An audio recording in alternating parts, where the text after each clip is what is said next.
দ্বিমতগুলো তারা করছে সেগুলো তাদেরও ইনস্টিটিউশন ওয়াইজ তাদেরও যে অধিকার নেই জানানোর, তারা সবচেয়ে ভালো কি মনে করে তা না।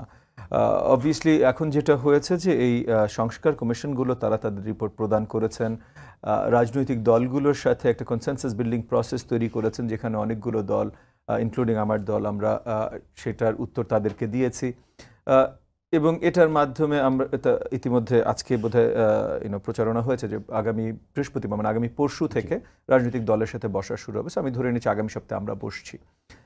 সো এর ভেতরে এই আলোচনাগুলোর ভেতরে রাজনৈতিক দলগুলো তাদের মন্তব্য জানাচ্ছে, কিন্তু যে ইনস্টিটিউশনগুলো এগুলো নিয়ে কাজ করে তাদের ভেতর থেকে এগুলো জানার একটু প্রয়োজন আছে। যেমন আমি জাস্ট ছোট কয়েকটা বলি, এই যে গত পরশুই বোধহয় নির্বাচন কমিশন থেকে যে 20টা নির্বাচন সংস্কার কমিশনের প্রপোজালে তারা 9টা বিষয়ে তারা দ্বিমত জানিয়েছে। হ্যাঁ 9টা না 20টা, হয়তো 9টা, ঠিক আছে আমি ওটা একটু ভুল করছি। তো তার ভিতরে বেশ কয়েকটা বিষয় ছিল যেটা তাদের সাথে আমাদেরও আলাদাভাবে আলোচনা হয়েছে। কারণ নির্বাচন কমিশনের তো আপনার প্রধান স্টেক হোল্ডার তো রাজনৈতিক দলরা, সো আমরা আলোচনা সবসময় করি। তো এখানে যেমন কিছু জিনিস ছিল, যেমন মনে করেন একটা বিষয় ছিল আপনার জাতীয় পরিচয়পত্র। জাতীয় পরিচয়পত্রটা আপনার সংস্কার কমিশনের রিপোর্ট অনুযায়ী তারা সাজেস্ট করেছিল 5 থেকে 7 বছর সময় নিয়ে এটা আলাদা একটা ইন্ডিভিজুয়াল একটা ইন্ডিপেন্ডেন্ট একটা কমিশন তৈরি করা, কিন্তু 5 থেকে 7 বছর সময় নিয়ে।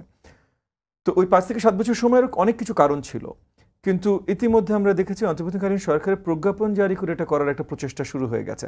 সো মানে এক নম্বর হলো যে আপনার সংস্কার কমিশনে বলেছে 5 থেকে 7 বছর, সাথে এটা আসার কথা রাজনৈতিক দলের কাছে।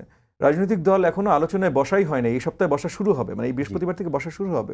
এর ভিতরে এটা একটা প্রথা চালু করার ব্যবস্থা শুরু হয়ে গেছে। এটা একটু মুশকিল বিষয় না? কাউকে তো এটা নিয়ে জনগণকেও বা রাজনৈতিক দলদেরকেও জানানোর প্রয়োজন আছে যে এরকম কিছু একটা প্রসেস শুরু হয়েছে। বা এই যে আপনার কনস্টিটিউয়েন্সি ডিমার্কেশন, এটা নির্বাচনের একটা বড় অংশ, একটা গুরুত্বপূর্ণ কাজ নির্বাচনের। এইটা সেপারেট একটা কমিশনের হাতে দায়িত্ব দেয়া, তাহলে ইলেকশন কমিশনের দায়িত্বগুলোর ভিতরে তো এটা পড়ে।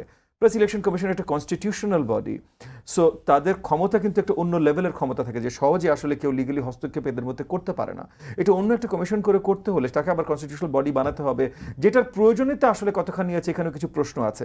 মানে আছেন আমরা কথা বলতেই পারি যে এই সর্ট অফ এ ঠিকভাবে কাজ করে জানতে আরেকজনকে দিব, বাট এখন যদি প্রথমে আসি এই ঠিকভাবে কাজ কেন করছিল না, কারণ এটা পলিটিক্যাল হস্তক্ষেপ হয়েছিল, এটা ইনস্টিটিউশন হিসেবে রোবাস্ট হয়নি। রোবাস্ট হলে তো এই কাজটা এমনি এরই করার কথা, তাহলে আলাদা কমিশনের কি দরকার আছে?